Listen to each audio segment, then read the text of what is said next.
Welcome into the latest edition of Extra Time. Hoping it's going to be lively because these guys have been so boring and quiet all show long. Ali Moreno, Shaka Hislop and Nader Manu are here with us. First question. I don't know. I'm just going to go with I don't know for everything. I think that's an acceptable answer nowadays in this show. If you were watching the show today, we were asking the panel some of the controversial decisions over the weekend from some of the biggest games, and it was penalty, no penalty. Most of them would say yes, no penalty, or penalty. Take a position. Take a position. Yes. Nadem actually thought he could get away with an I don't know. Wow. Listen, it's Shocking. new media, you know, we can sit on the fence if I want to, that's fine. But in regards to that Quintero one, I loved watching actually because, like he's saying, it hit him in the face, the referee. No, it didn't. But it's the fact that the referee for a second almost switched into like, somebody's just pushed me on the street. So he like tensed up, then went, aha, I've got a remedy for this. And when he brought the card out, he didn't just raise it, like flicked it away, like off you go, little boy. I was like, yeah, I've got a lot of time for that. I enjoyed that. So correct decision, Nadem. Yeah, the correct decision to send him off, or the correct decision to push somebody twice your size who has all the power in the game. I think it's a red card, yeah. I'd go red. Well, that's better than an I don't know, isn't it? Good start. Yeah, First question. Why is Craig not on air on the most important night in football, Ballon d'Or night? Right. You know how it's well documented that Craig hates a Ballon d'Or. I don't go on Twitter all that often. I happened to be on Twitter this afternoon so that I could take a look at potentially these questions that would come up when you put them out and people kind of send their questions in. And there I see on Twitter Craig saying that this event that essentially was created to award Real Madrid and Barcelona players is over. Thanks for coming. Something to that effect. So he's watching this? No. You know what Craig's like? No, I wasn't watching it. Apparently he was. Listen. According to the evidence that he himself put forth on social media, he was watching this. This is a guy who always said he wouldn't go on Football Americas. Yeah. He did. Maybe next year he'll be hosting the Ballon d'Or. God bless us all. All right. For all, is Benzema's win in this year's Ballon d'Or the most unanimous/deserved ever? P.S. I missed Kay Murray during tonight's ceremony. It would have been nice to see her on a night when a Real Madrid player won it. Okay, all right. So there we go. All right, This is why we include the question. That's where we go with this one. There it is. We finally get to the reason as to why the question comes up. Instead, you're here with us. Instead, I'm here with you guys. What an upgrade. No place I'd rather be. Benzema's win. Most deserved ever? As I said during the show, I think there's the least debate about this one. You know, all years previously, it's been one or the other, and for as long as we can remember, it's always been an argument between Messi and Ronaldo fans. But I don't think anybody has any argument with this award. Not this time around. Nobody had any argument. No. Listen, I'd much rather drink water from the water cooler and hang with you guys than champagne and a 3-course meal with Marco van Basten and Ruud Gullit. Much rather right where I am right now. Guess what, Kay? We're real. I know. That's right. We keep you real. That's still LA Nadem and Shaka from the block. All right. With the people. You're here with the people. Nadem, I'll ask you this next question. Is this year's Ballon d'Or less talked about / relevant because of the absence of both Messi and Ronaldo among the potential winners? No, I don't think so. I think for obviously people like Craig who don't like it, you know, you're never gonna like it. But for the people who love it, you're always interested. And if you are interested, then you know the impact that Benzema had last season. And then even with Ronaldo and Messi, even though they're not even in the top 5, like I was still getting a headline saying this is the first time I've not been in the top 3 in the last 16 years. So the fact is, there are still eyes on it, and they're still related to those 2 players who might be the greatest of all time. So yeah, it doesn't really matter. The event itself is such a huge occasion. It's such a prestigious award. It's the type of thing which I imagine every player would dream of winning, except maybe Craig during his career. So, you know, at the end of the day, that's what it is, and yeah, nothing changes. I think he's just bitter because he didn't win it, right? Frank hates it. Frank hates Oh, it. Frank, someone Frank actually hates it mentioned, even could more Frank than be on Craig, I think. tonight? You know, it's not the Ballon d'Or with Frank. It's actually the best shoe. Best shoe. Best That's shoe, right. remember? Best shoe. I don't care who wins best shoe. I don't care who wins best shoe. That was a good episode. Maybe you can find it back in the archives. It's there somewhere. For Ale, if there was a category for the best diver of the season at the Ballon d'Or ceremony, how many times do you think you would have taken that award home in your playing days? Well, you know how the awards are named after players or whatever. I'm just going to put forth a motion. I'm offering my name. Go ahead and use it. Feel free to use it. Look, I don't ever apologize for playing the game in the manner in which I did. I had my limitations. And so in order for me to have an impact on the game, I had to live on the fringes of legality. If you don't like it, too bad, too sad. Ladies and gentlemen, the award for the best diver of 2022, the Ali Moreno Award goes to... There you go. Now, but see, it's got to be a good one. You got to be able to draw the foul with it. Just not, it can't be a non-contact dive. There has to be some. Who could be on the judging panel with you for such a prestigious award? Well, neither one of these guys, because Shaka's inconsistency is unacceptable, and Natum, you know. I don't know. I don't know. I'm going to ask Natum, hey, what do you think, Natum? I don't know. All right, well. I don't believe in rewarding divers. Whoa, why are you looking at me? No. You see how that was? I was just saying that I wouldn't be good on the panel because... Right. Oh, I would. Wait. I would take pride in it. Natum could help us translate if there were any foreigners on there, because he was pulling out the French tonight as yes. well, and even telling us I don't know in French. Only un petit peu. Désolé. Oh, Lord. Man of many talents. Oh, goodness me. Speaking of which, Shaka, as a man with all your titles and keys to cities and fake doctorates and whatnot, would I be wrong if I assume you have been asked to host this year's Ballon d'Or ceremony? P.S. I'm definitely voting for you in this year's Pundit of the Year award. Well, let me just say, for the record, that if I had been asked, never mind this, I'd prefer to be here, sipping water with you guys. Nope. I'd prefer to be there, drinking champagne. No shame in my game, Ali. Well, I know that. I would prefer to be there. So the fact that I am here is clear evidence that nobody, my phone didn't ring.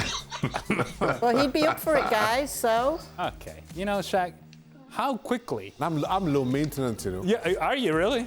Yeah. Oh. How quickly did you dismiss us? All it would take is a phone call and you'd be out. Yeah. That's it? That's the bar? Yeah. Thank you, Sir Shaq. I thought we had something. We do. But none very strong. Just not champagne. And then you never come in here with champagne. Start coming with champagne. And then we'll have a little chat. Maybe we should start a petition to get Shaka to host the Ballon d'Or. What? He's not saying no. I don't really want to host the Ballon d'Or. Well, that's what What do you want to do? I just want a free trip. So you just going to be there. I just want a few days off or paid for. The question is asked to host. So we came back to your very nature. You just want a vacation. Yeah. That's right. When in doubt, go back to who you are. All right. Just saying. Going back to basics. Dan's favourite hair gel. Does Dan wear hair gel ever?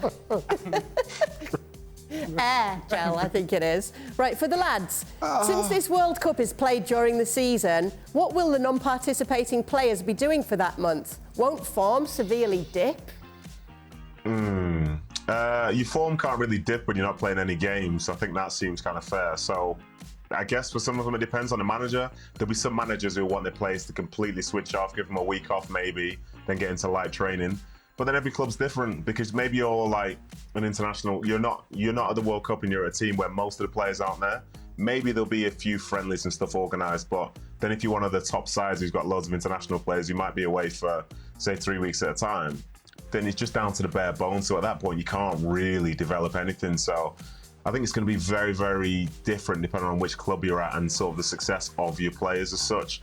And as well, it must be so hard. Like when we talk about who's going to win the league and so on and so forth, this World Cup is going to be such a huge variable because for some teams, their players might be away till the very final, whereas for others, the 1 or 2 players they have might be back within 2 weeks anyway. So I think if your players are back sooner than later, then that's a big advantage going forward. In which case you can start planning for the games ahead. But as I say, it's just you can't fall out of form when you're not playing competitive matches, I don't think. I think what's interesting is that if you're a manager in any of these leagues and you complain about the number of games that you have to play, so here's a built-in opportunity to find a balance between how much do you push the guys that are still with the club or how much time off do you give them?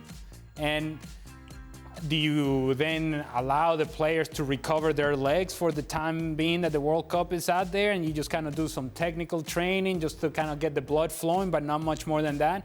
And is that then risking the ability for you to have that intensity that is needed to get back out on the field whenever the games do count once again?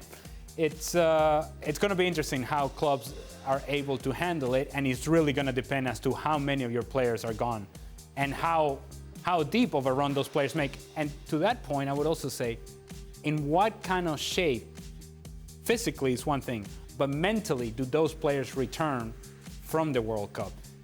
Finding that balance is going to be really difficult for managers. I have the perfect answer for this question. You going on vacation? I don't know.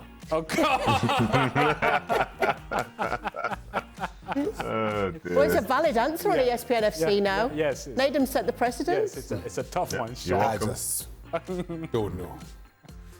Since all 3 of you played in MLS with many artificial surfaces and with the rash of leg injuries in the NFL due to artificial turf, what was your worst experience on artificial turf? I feel like, Ale, you just went straight away, Well, I mean, let's go to Nadem first. Why not? Okay. Maybe he comes up with something better than I don't know. Okay. So before I went over to the US, so like I'd never actually played like a professional game on there. I'd barely done a training session on that type of turf. But then you go across and you realize how different all the different turfs are. Like the one in Vancouver, that might be one of the worst I've ever been on. But then there are others, say Poland, which aren't too bad. But it's weird, like it's so weather dependent. There was another place we were training, and because I think I'll say this in American, in Fahrenheit, it's like 100 degrees Fahrenheit, and the field was feeling like it was 120. So that was something which you really struggle to overcome. But then the biggest issue really is just the burns and stuff. Because you know me, I like to dive in and all that nonsense. So I've got so many like burns and scars on my leg from things which, you know, traditionally on a normal field, you wouldn't really experience. So it does make you sort of think about the game differently, especially with things like bounces and spins on the ball and stuff. But yeah, I prefer not to have done it. But then in the same breath, I understand why teams do it. And it's very much a part of the culture within America, whereas in other places, it's definitely not. Prior to Nadem coming to MLS, his team, Real Salt Lake, used to play at Rice-Eccles Stadium, the University of Utah football stadium. Their turf was awful. I can tell you that much. But in terms of the worst experiences, it has to be, and Nadem just alluded to it, when you play in the heat. In our case was at Dragon Stadium, South Lake High School, because the Cotton Bowl in Dallas was getting repaired at that time. The end zones were black. The colors of the school were green and black. So the end zones were black themselves. And because of the heat, it was already 100 degrees in Dallas in the middle of summer anyways, but because of the heat, you felt literally like you were being steamed, like cooked from the bottom of your feet. So much so that we went back to the locker room and the shoes, the soles of the shoes, the cleats on the shoe were melting. Mm-hmm. That tells you how hot is hot. And again, I go back to the idea that the end zones were black. There, it was even hotter than it was in the rest of the field. So let me tell you, there wasn't much hanging around the box, and that's where I made a living. That wasn't a lot of fun for me. So it was. I don't think it's an experience that you can really paint a better picture than going through it. And the lack of the disbelief when you take your shoes off and your cleats have melted. That is reality check right there. It's like, maybe we shouldn't be out here playing. I have daughters who played, and I remember one time in particular, we bought them black cleats, and they'd melt on the turf in the summer. And so now you go and you are, so now I'm old school. I remember when all cleats were black, but now you have to find light colors to play in the summer. you have to find cleats that are light colored with light colored soles, because the dark colored cleats and soles, if it gets too hot, they melt. And it's just that bad. Wow. Right, last question. For all, were you good at school or were you slackers and just focused on football? Come on, Naden. Come on, man. No, Naden was like super smarty pants, wasn't he? Yeah, I was good in school, to be fair. Like, to the point where football was more, it wasn't the main thing. I was only playing football because I was allowed to, because I was doing well in school. So that's a bit of like a different experience over here in the UK. But yeah, I was good in school. I enjoyed school, and I was still technically in school when I was playing in the Premier League right at the start. So yeah, I think that kind of answers it from my side. Naden, teacher's pet. Yeah. Well, I don't know if I was a teacher's pet. However, I was a cum laude graduate from college. Just wanted to let you know. Just saying.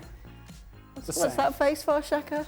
Nothing. You didn't believe it? No. If you don't believe it, you let me know, Shaka. No, I always believe you, Ali. If you ask me, you might get a different answer than if you ask my teachers. Let me put it that way. I mean, you worked at NASA, so Well, that's... Oh. can't have been that bad. So you were an unwilling genius? I got good grades. Let me just leave that there. Oh, so are you suggesting that work and effort wasn't exactly your strength? I'm just saying I got good grades. Yeah. I'm just for the leaving it test. there.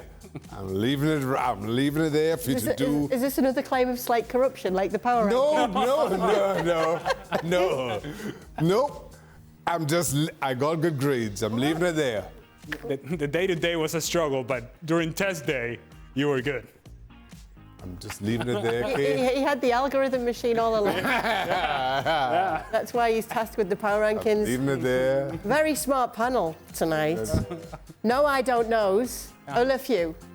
But when it comes to that question, they were all pretty sure on how smart they were. Well, absolute nerds. Kind of sure. Thanks so much for your questions. I can't believe you doubted me, Shaq. I'm not doubting you at all. It sounded like you doubted I'm not doubting you at all. Goodbye from these brain boxes. Well, thank you very much for watching ESPN on YouTube. For more sports highlights and analysis, be sure to download the ESPN app. And for live streaming, premium content, and let's not forget as well, ESPN FC 7 days a week. Subscribe to ESPN Plus.